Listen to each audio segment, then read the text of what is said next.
Palabra y vida. Con el padre Manuel Horta, desde Sevilla.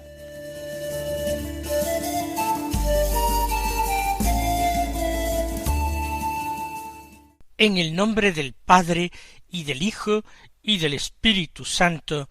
Amén. Alabados sean Jesús y María. Muy buenos días, queridos amigos, oyentes de Radio María y seguidores del programa Palabra y Vida. Hoy es el Día del Señor. Es el domingo. Este domingo es el último día del año, el día 31 de diciembre. Se celebra este día, el último día del año, la fiesta del Papa San Silvestre, pero está impedida por su coincidencia con el domingo. Además, al ser el domingo que se sitúa dentro de la octava de Navidad, es el domingo de la Sagrada Familia, Jesús, María y José.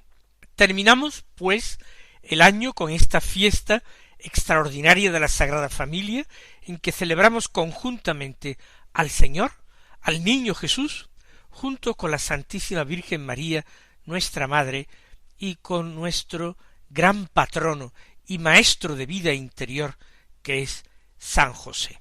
Podemos hacer distintas lecturas de la palabra de Dios en la misa del día, teniendo en cuenta que estamos en el ciclo B de lecturas.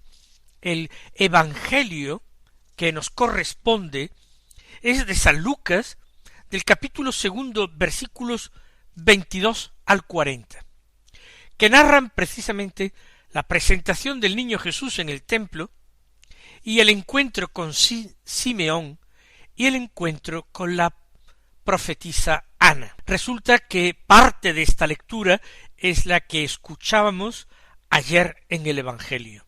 De modo que nosotros vamos a tomar como principal materia de oración las otras lecturas de la misa.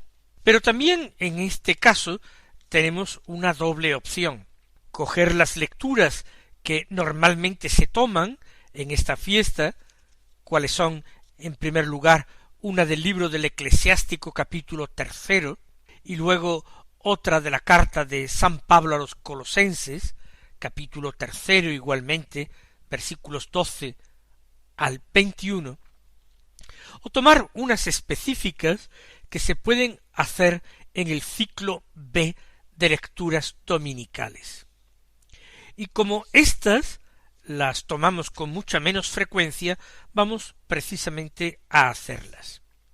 En primer lugar, se nos propone una lectura del libro del Génesis, del capítulo 15, los versículos 1 al 6, y del capítulo 21, los versículos 1 al 3, que dicen así: En aquellos días el Señor dirigió a Abraham en una visión la siguiente palabra: No temas, Abraham, yo soy tu escudo, y tu paga será abundante.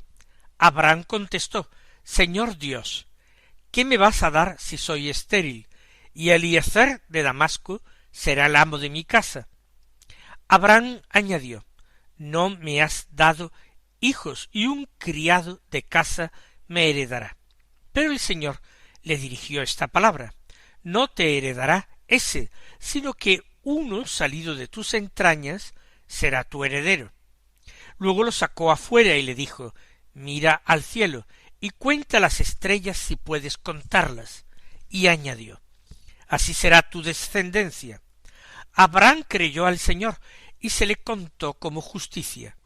El Señor visitó a Sara como había dicho. El Señor cumplió con Sara lo que le había prometido. Sara concibió y dio a Abraham un hijo en su vejez, en el plazo que Dios le había anunciado. Abraham llamó Isaac al hijo que le había nacido, el que le había dado Sara. Bien, en primer lugar tenemos que decir cuál era la esperanza de Abraham y por qué esa importancia del hijo. En estos momentos de la historia del pueblo elegido de Dios, en estos momentos de la historia de la salvación, no había sido revelado con claridad la inmortalidad del hombre, la supervivencia de su espíritu inmortal después de esta vida, ni mucho menos la resurrección de los muertos. Todavía se esperaba simplemente la dicha de Dios y su recompensa con una vida humana larga, cargada de acontecimientos dichosos, de riquezas y cargada de hijos, porque uno sobrevivía a la muerte en los hijos. Los hijos, salidos de nuestras entrañas, seguían viviendo después de nosotros, de tal manera que algo de nosotros resistía a la muerte y se proyectaba hacia el futuro. No había una inmortalidad personal en este sentido, era una continuación en los hijos, pero este sentido extraordinariamente comunitario, grupal de la familia, hacía que los hombres se identificaran de tal manera con ella que aceptaran y se conformaran con esta supervivencia especial.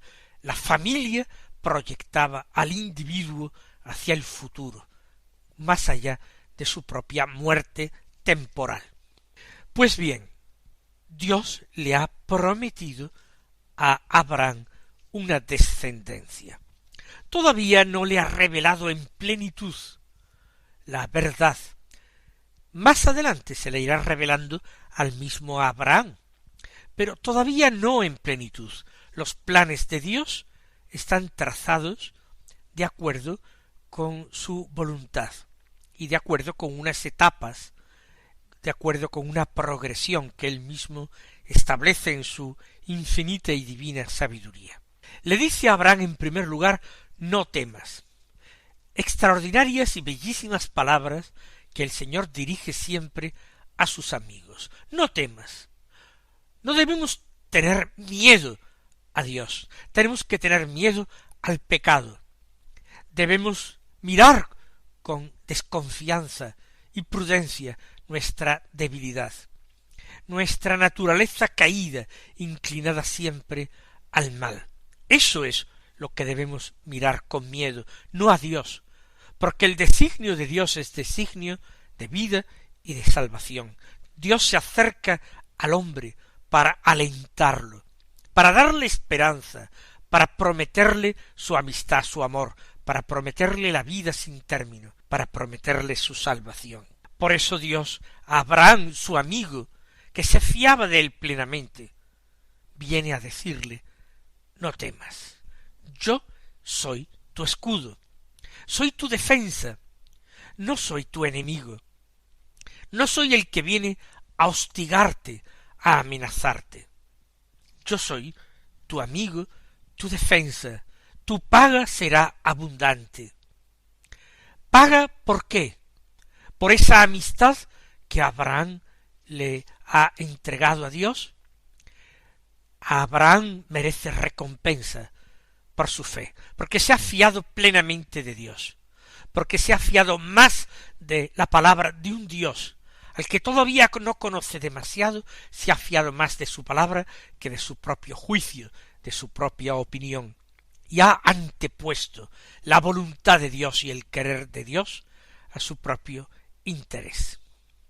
Abraham, sin embargo, que no conoce abiertamente los planes de Dios, le dice, Señor Dios, ¿qué me vas a dar si soy estéril y Eliezer de Damasco será el amo de mi casa? Eliezer, el sirio de Damasco, era el mayordomo de Abraham, el que Abraham tenía puesto al frente de sus siervos, de sus ganados, de su negocio. Era su hombre de confianza, su lugarteniente. Y por tanto, según la costumbre de la época, sería su heredero si Abraham no dejaba familia. Por eso Abraham, cuando Dios le dice tu paga será abundante, y él se siente ya mayor, anciano, dice, ¿qué paga me va a satisfacer? ¿Qué me va a dar Dios que realmente me llene? ¿Qué tiempo tengo para disfrutar de esa paga? Si lo que más me importa, me interesa, por lo que yo estaría dispuesto a acumular riquezas, sería por dejársela a mi descendencia, a alguien nacido de mi sangre. Cuando un extraño y extranjero, este sirio, va a ser mi heredero, ¿qué es lo que el Señor me va a dar como paga? Abraham añadió además, no me has dado hijos, y un criado de casa me heredará. ¿Hay reproche en estas palabras de Abraham? Yo pienso que no hay reproche, pero sí una esperanza contenida. Abraham ya conoce que Dios lo puede todo, y que Dios es su amigo, sin lugar a dudas. Por eso cuando dice no me has dado hijos, en el fondo no late la esperanza de Abraham de que Dios se los terminaría concediendo. El Señor Dios le dirigió esta palabra, no te heredará ese, sino que uno salido de tus entrañas será tu heredero. Dios le anuncia a Abraham lo que para Abraham era lo más importante, la cumbre de todos sus anhelos, por lo que él había rezado, implorado a Dios. No será tu heredero ese, no será el heredero tuyo un criado, sino un hijo nacido de tus entrañas. Y luego, dice el autor del Génesis, de una manera muy hermosa, yo diría muy poética, Dios sacó afuera a Abraham, lo sacó afuera de la tienda. Abraham, que continuamente estaba dispuesto a salir de sí mismo, a madrugar para Dios, a situarse en su presencia. Dios ahora lo saca él mismo de la tienda y le dice, mira al cielo y cuenta las estrellas, si puedes contarlas. Evidentemente se nos está diciendo que era de noche cuando Dios se ha dirigido a Abraham. La noche es tiempo de comunicaciones. Abraham dice que habló con Dios en una visión nocturna. Cuenta las estrellas, míralas y cuenta las estrellas, si puedes. Dios sabe que es un reto imposible. Es imposible así, con la simple mirada, contar todas las estrellas que tachonan el cielo. En aquella noche limpia de la Palestina, milenios antes de Jesucristo. ¿No puedes contarlas? Bien, pues añade, así será tu descendencia, absolutamente innumerable. Para un hombre anciano con una mujer estéril, semejante afirmación, aunque estuviera llena de belleza y de esperanza, no podía ser cierta. Y sin embargo, afirma el autor sagrado, Abraham creyó al Señor y se le contó como justicia. La fe de Abraham le sirvió como justificación. Abraham no se justificó por el cumplimiento de la ley. Abraham se justificó exclusivamente por su fe. Ahí radicó la esperanza de muchos profetas de Israel, viendo el comportamiento desastroso del pueblo, pero acordándose de aquella fe de Abraham que Dios prometió que no quedaría sin recompensa. San Pablo también se acordó de esta fe extraordinaria de Abraham, y cuando trata de mostrar en su carta a los romanos la primacía de la fe, pone el ejemplo de Abraham y cita este texto del Génesis. Se le contó como justicia, como justificación. Fue el motivo de salvación para Abraham, su fe compacta, firme, segura en Dios. Y ahora el texto del leccionario da un salto porque se nos pasa desde el capítulo 15 al capítulo 21. El Señor visitó a Sara como había dicho, y cumplió con Sara lo que le había prometido. Sara concibió y dio a Abraham un hijo en su vejez, en el plazo que Dios le había anunciado. Sara aquí no manifiesta la misma fe que Abraham. Sara ha llegado en estos textos que no hemos leído entre el comienzo de la lectura de hoy y esta parte final. Sara ha mostrado incredulidad, incluso ha recibido con risa el hecho de que se le anuncie el nacimiento de un hijo. Sin embargo, Sara se va a alegrar también de este nacimiento, se va a mostrar extraordinariamente orgullosa de este hijo, de su maternidad. Abraham llamó Isaac al hijo que le había nacido, el que le había dado Sara. Vemos cómo en el Antiguo Testamento, en este primer libro del Génesis, la familia era algo importantísimo. La familia era la depositaria de las promesas de Dios. No se concebía una vivencia de la fe puramente individual. Se vivía la fe en la familia, en el grupo, en el clan, en la tribu. Eso sí, había hombres particularmente creyentes, amigos de Dios, que atraían la bendición de Dios a su familia por medio de su búsqueda del Señor, de la aceptación de su voluntad. Seamos también nosotros, en medio de nuestra sociedad, hombres y mujeres como Abraham, creamos firmemente, pero creamos también llevando el amor de Dios, llevando la luz del Evangelio, llevando la certeza del cumplimiento de sus promesas a nuestros seres queridos, a las personas que viven cerca de nosotros, compartiendo la existencia y el trabajo.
La segunda lectura de la misa es un texto de la carta a los Hebreos, del capítulo 11, los versículos 8, 11, 12, 17, 18 y 19. Dice así: Hermanos, por la fe obedeció Abraham a la llamada y salió hacia la tierra que iba a recibir en heredad. Salió sin saber a dónde iba. Por la fe también Sara, siendo estéril, obtuvo vigor para concebir, cuando ya le había pasado la edad, porque consideró fiel al que se lo prometía. Y así de un hombre marcado ya por la muerte, nacieron hijos numerosos, como las estrellas del cielo, y como la arena incontable de las playas. Por la fe, Abraham, puesto a prueba, ofreció a Isaac, ofreció a su hijo único, el destinatario de la promesa, del cual le había dicho Dios: Isaac continuará tu descendencia. Pero Abraham pensó que Dios tiene poder hasta para resucitar de entre los muertos, de donde en cierto sentido recobró a Isaac. El autor de la carta a los hebreos ensalza, canta la fe de Abraham, el padre, patriarca, el antepasado del pueblo elegido de Dios. Por la fe obedeció Abraham a la llamada. Se refiere el autor de la carta a los hebreos a la vocación de Abraham, cuando Dios le mandó salir de su tierra, de la casa paterna, e ir al sitio donde él le mostraría, un sitio para el que no le entregó ningún plano, no le dio ningún mapa en el que orientarse, se le dijo simplemente que dejara lo que tenía con la promesa vaga de que alcanzaría para sí y su descendencia una tierra en propiedad en la que vivir. También exalta el autor de la carta la fe de Sara. Quizás, tal como lo relata el libro del Génesis, no hubo demasiada fe en Sara, pero este autor de la carta a los hebreos dice que siendo estéril obtuvo el vigor para concebir porque consideró fiel al que se lo prometía. Para el autor de la carta a los hebreos, Sara también creyó y la concepción de su hijo Isaac fue recompensa de su fe. Así concluye la carta de un hombre marcado ya por la muerte, nacieron hijos numerosos. Marcado ya por la muerte porque era un hombre anciano, un hombre que ya no tenía demasiadas esperanzas humanas, que no tenía tiempo para seguir mirando hacia adelante. Este hombre marcado por la muerte fue padre de una multitud, nacieron hijos numerosos, como las estrellas del cielo y como la arena incontable de la playa, todo ello por la fe. Pero por la fe, sigue diciendo, Abraham estuvo dispuesto a sacrificar a Isaac. Puesto a prueba, lo ofreció a su hijo, a su único, al culmen, al resumen de toda su esperanza, al destinatario de la promesa, a aquel de quien Dios le había dicho, Isaac continuará su descendencia. ¿Y todo esto por qué? Porque Abraham siguió creyendo y creyó que Dios puede incluso resucitar de entre los muertos, y así, de aquel lugar de la muerte que era el ara sobre la que había atado a Abraham, de allí lo recobró vivo como hijo para su ancianidad. Pidamos al Señor, al finalizar este año, esta fe firme y sólida de Abraham. Pidamos también la gracia de ser capaces de testimoniarla, de comunicarla a los demás. Que el Señor os colme de bendiciones y hasta mañana si Dios quiere.